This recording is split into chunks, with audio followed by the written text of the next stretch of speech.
Once upon a time, in a world where magic was as real as the moon in the sky, there lived a vampire named Vladimir. Now, Vladimir wasn't your typical brooding, eternally lonely vampire. Oh, no.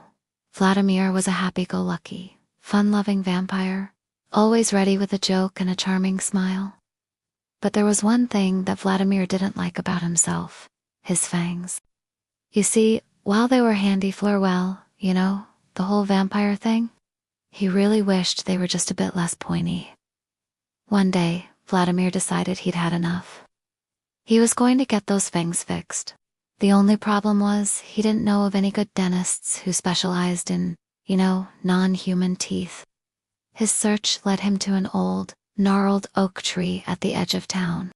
It was rumored that if you whispered your darkest desire into the tree's bark, the fates would take pity on you and grant you your wish.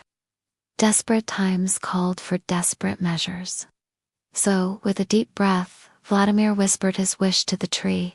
"I wish my fangs weren't so pointy." The ancient oak rumbled with what sounded like amusement, and then, "Your wish is granted."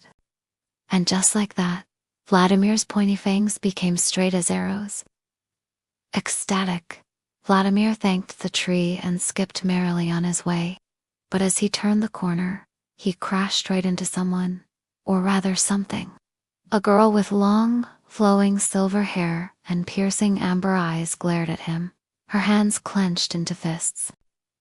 "Watch where you're going, Twilight Sparkle," Vladimir said, wincing as he took in her features. She was beautiful, even though her canines were a bit on the long side. Then she opened her mouth to speak, revealing a set of terrifyingly sharp fangs. Vladimir's jaw dropped. In that instant, he knew he was in trouble. Very big, furry trouble with a capital T. Because standing before him was none other than the most feared werewolf in the forest, and possibly all of existence. Her eyes narrowed. "Who are you?" she growled, taking a step toward him. "Ah," Vladimir stammered. "I'm Vladimir. What are you doing in the forest? Vampire? Lycanthrope?" Vladimir started, then decided honesty was the best policy. "I came to see the Oak of Whispers." Lycanthrope tensed. "Why did you do that?" she demanded. "I wished upon it to fix my fangs," Vladimir admitted sheepishly. Lycanthrope's eyes softened a bit, and she took a seat on a nearby tree stump. "So how do you feel now?" she asked softly. "Great," Vladimir replied, grinning from ear to ear. "They're not so pointy anymore." Lycanthrope looked down at her paws, a blush creeping onto her cheeks. "I used to wish for something similar," she confessed, "but I couldn't bring myself to do it." "You were brave enough to ask the oak, weren't you?" Vladimir tilted his head. "Why not?" "I mean, I don't want to be too pointy. It's hard enough being a vampire as it is." Lycanthrope let out a low chuckle. "Indeed it is." She paused, then suddenly leaped off the stump. "Come with me," she said, her eyes gleaming with excitement. "I know a much better way to fix those fangs of yours."